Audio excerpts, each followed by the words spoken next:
यंदा राज्यामध्ये भीषण पाणी टंचाई आहे।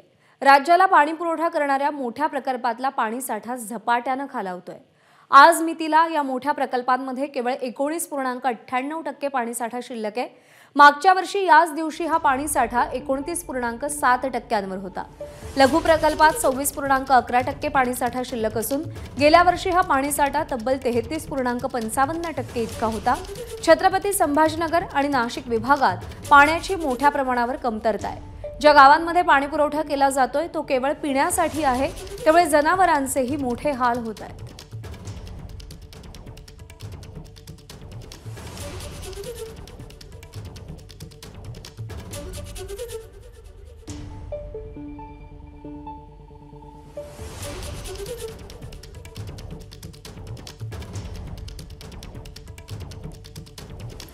तर राज्यामध्ये कोणत्या जिल्ह्यामध्ये किती टँकरने पाणी पुरवठा करण्याची वेळ आली आहे, ग्राफिक्सच्या माध्यमातून एक नजर।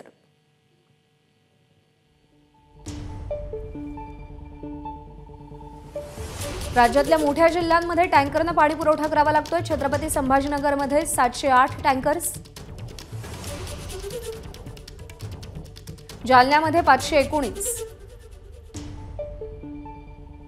बीडमध्ये 433, नाशिकमध्ये 390, धाराशिवमध्ये 146, जळगावमध्ये 108,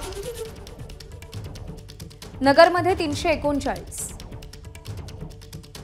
पुण्यामध्ये 256, साताऱ्यात 202, सांगलीमध्ये 108, सोलापूरमध्ये 207, ठाण्यामध्ये 47 टँकर्सना पाणी पुरवठा करावा लागतो। तर रायगड जिल्ह्यात 47, रत्नागिरीत 24, पालघरमध्ये 50, धुळ्यामध्ये 10,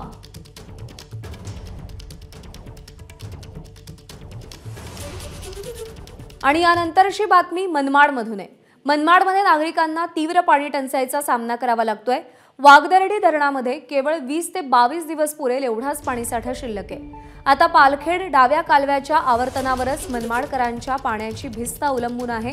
आवर्तन मिळालं नाही तर मनमाडकरांना भीषण पाणीबाणीचा सामना करावा लागणार आहे, आणि याचा आढावा घेतलाय संदीप जेजूरकर यांनी।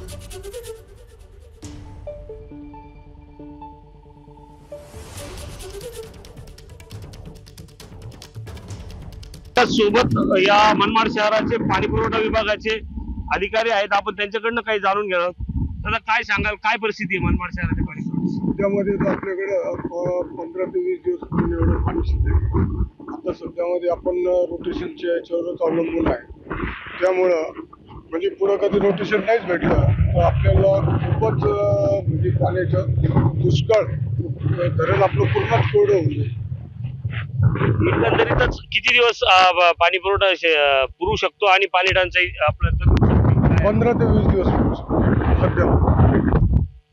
केवळ 15 ते 20 दिवस मनमाड शहराला पाणी पुरवठा करता येईल एवढंच पाणी या ठिकाणी शिल्लक आहे। जर पालखेड डाव्या कालव्यातनं आवर्तन सुटलं तरच मनमाड शहराचा पुढचा जो आहे पाणी टंचाईचा, भीषण अशा पाणी टंचाईचा सामना नागरिकांना करावा लागणार नाही।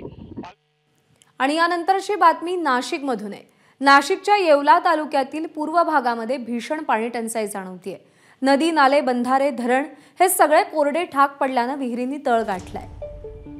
पिण्याच्या पाण्यासाठी ग्रामस्थांना भटकंती करावी लागत असून पाणी विकत घेण्याची वेळ ग्रामस्थांवर आली आहे। येवला तालुक्यामध्ये सध्या 118 गावं आणि वाड्यांना 56 टँकरच्या माध्यमातून पाणी पुरवठा केला जातोय।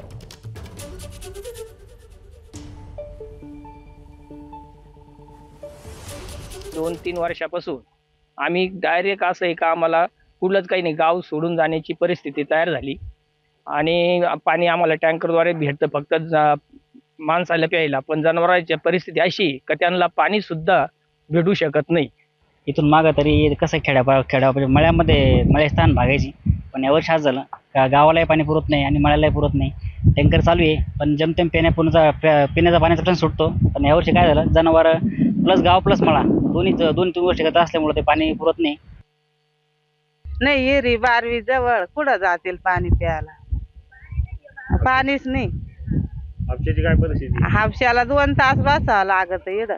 का पाणी एक हांडा भरतो आणि काय पितील गरीब लोक. टँकरचं काय? टँकर आता 2 चांगला महिना झाला तर टँकर येईल नाही.